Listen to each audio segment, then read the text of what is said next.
Physiological reactions. So, like I was saying before, our emotions are a radically embodied experience. And one of the big reasons for that is because our emotions are about biasing our actions. Our emotions are all about changing the way we act and immediately cognize our environment in real time, as opposed to mood, which is more diffuse. So because of that, every time you experience an emotion, your body is trying to get you to at least be primed to change your course of action. And that is reflected in our physiology. It is reflected in our physiology priming us for action. So, again, we're talking about the embodied sensations here. When people describe what it is like for an emotion to hit them in everyday language, they will often say that it's a burst from within, this rapid onset of a bodily sensation that is difficult to control or resist. It changes how you react to things. And again, very often you feel it in your body more than anything else, especially if something is distracting you. And a powerful emotion hits you because of what you're realizing is going on around you. Very often, the most noticeable initial characteristic is the physiology of it. You feel it in your body. Take a look at these examples quickly. I mean, these are examples I pulled out of novels. In a novel, if you want to be not very trite in your writing and you want to communicate that a character is having a powerful emotional experience, rather than saying, Jim was sad, Sue was angry, or something like this, you'll talk about the embodied component. You'll talk about the physiological reaction that an emotion brings out in somebody in order to frame up this idea of what it is doing to them. So, I mean, some common examples are when people are scared or excited, in a novel or something like this, they have that powerful emotional experience. The author will often describe that by writing, my heart is racing, or something like this. When someone says, I felt a lump in my throat when an event happened in a novel, they're often saying, I was suddenly, distraught with an intense negative emotion. I was suddenly so sad or so filled with grief. I could feel the tension in my body and the muscles in my throat tightening up. A good parallel that we have here between positive and negative emotional states is what people sometimes feel in their stomach. When something fills someone with dread or something awful happens, they'll often say, I felt a knot in my stomach, or a stone sank in my stomach, or something like this.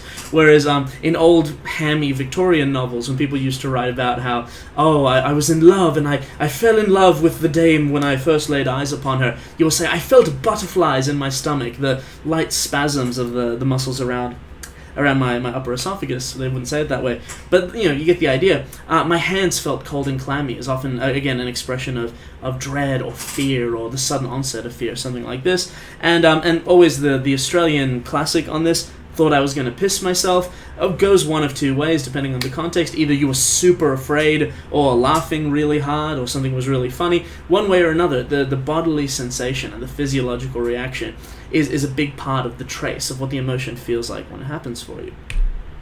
So the reason that this happens, the reason that, again, emotions which are trying to prime us for action feel the way they do and always have a reliable physiological component, is because when an emotion activates, they all cause activation. They all cause a spike of activity in a particular part of the nervous system. Amongst your peripheral nervous system, there's the autonomic nervous system, the subsection which manages all the automatic, not under voluntary control things that your nervous system is capable of doing. And there's a subdivision in that, the sympathetic versus the parasympathetic. The biology people will be super familiar with that. But the sympathetic component of your nervous system, that's your fight or flight response, as it's sometimes referred to. It relates to secretions from your adrenal glands. It's a set of responses that are programmed to that part of your body. But what the way that we always used to describe it, and they still describe it that way in ethology, is it's a mobilizing response. It's your body getting ready for some kind of action, whether you're going to, suddenly fight someone or run away or freeze up and hide, whatever it is, you need to be primed for some change in action. Now, this is why when we want to measure somebody's autonomic arousal, how much they suddenly have this spike in their sympathetic nervous system, we tend to rely on psychophysiology to do this reliably. We'll measure people's galvanic skin conductance, how much the sweat glands on their skin suddenly open up, in reaction to this, because that is one of the things primed by the sympathetic nervous system. Measuring somebody's pupil dilation in real time with an eye tracker device, again, gives you this immediate sense of how much autonomic arousal they're feeling, and therefore how intense their emotional experiences are. This is a pretty horrible picture, but follow along with me here. Obviously, this person is experiencing an emotion, some kind of sense of alarm or fear, possibly because their body has just turn transparent and they can see all their peripheral nerves. But this is supposed to be a depiction of the descending nerves of the sympathetic nervous system. And this is what happens when you have a mobilizing response, when you have the onset of an emotion, and therefore, and this happens under any circumstances when you're excited, but every emotion will do this to you, even the negative ones like anger and sadness, things like this. You'll get dilated pupils, a bit of dryness around the sclera of your eyes. The tension in the lens of your eyes will prime you for long-distance vision so that you can interact with a more distant version of the world than looking in your own lap or something like this. You experience dryness in your mouth, sweatiness in the palms of your hands and the tips of your fingers. You're more prone to get goosebumps on your arms and the front of your legs. All of your respiratory and vascular passages dilate to get blood and oxygen where it needs to be in a hurry. You have an increased heart rate. And again, on a hormonal level, it involves the activation of your adrenal glands. You have this momentary inhibition of digestion and an inhibition of your immune system as well. You're trying to just get ready for something to happen. You're primed for action.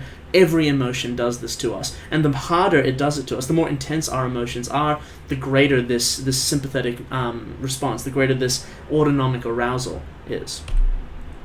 So because this is a common feature of all emotions, if you are distracted or you're trying to think about something else or you're doing an artificial task or something like this, you can actually become confused as to where the source of your autonomic arousal is. One of my favorite psychology experiments that deals with arousal of the nervous system, they would get people to walk across a walkway.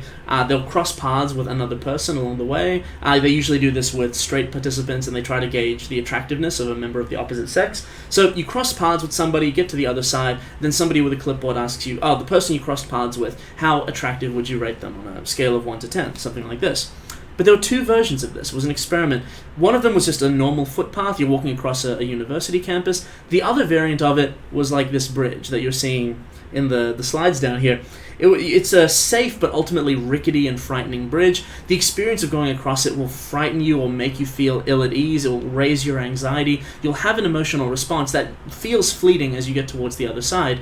And then when you ask the person on the other end, when they ask you how attractive was the person you crossed paths with along the way, the interesting finding about this was the people on the bridge rated the exact same person. They used the same subject people every single time just to get a sense of consistency, the same people who had gauging the attractiveness of. The people who crossed paths with them on the bridge found them universally quite a lot more attractive than the same people when you cross paths with them on the ground. The reason for this was, when you think, how attractive was somebody, you imagine them in your mind's eye. You feel out, am I turned on right now? Is my heart beating quickly? Things like this. And the residual fear, the residual autonomic arousal from being afraid of being on the bridge causes you to overestimate how much this person is having an effect on you, and therefore how attractive you think they are. This actually has a lot to do with one of the main reasons. It's one of the main reasons why people have a real high anecdotal incidence in real life of couples getting together and people meeting, romantic partners during disaster events. Because when something is frightening you or it's a tense situation, people just seem more attractive in the moment than they really are. You can all take that away as a form of dating advice here. If you want to ask some hot person out, they will find you more attractive if you can trap them in some kind of scary environment. Just make sure that the thing they're afraid of isn't you, they're afraid of something in the environment, and they might be able to misattribute that arousal and find you more attractive. At least, enough to say yes at the time. So there are three main theories that talk about this, and they just sort of build upon each other over time. The important thing to take out of this is that last one is Schachter's two-factor theory, although they have different predictive value. The first one is very old. The James Lange theory would suggest that, William James back in the day and his friend Lange used to think maybe we only infer that we're even having emotions when we feel the physiological sensibility of it. That was an okay explanation back in the day, but we know that there are instances when it's immediately obvious to us what emotion we're feeling. The Cannon-Bard theory said, maybe it has to do, we know it has something to do with the limbic system. Maybe when you have judgment in the limbic system and autonomic arousal at the same time, the simultaneity, maybe that's what makes emotional experience. And that was a bit more correct than the James Lange theory, but it's still not all the way there. what we nowadays take as being the best explanation for emotional experience and the physiological component of that is Schachter's two-factor theory. There's actually a dual pathway of how we experience arousal during an emotional experience. There's a fast pathway and a slow pathway, and when you're being distracted and the slow pathway is being relied on, that's why making these other judgments about the environment can cause you to misattribute. If it's a diffuse sort of thing, you're paying attention to something else. This is why we can sometimes misattribute where our autonomic arousal comes from, and therefore bulk up the wrong judgment of emotion as opposed to the one that's actually causing it. So, next one, affect and emotion displays. This will be the behavioral component. See you there.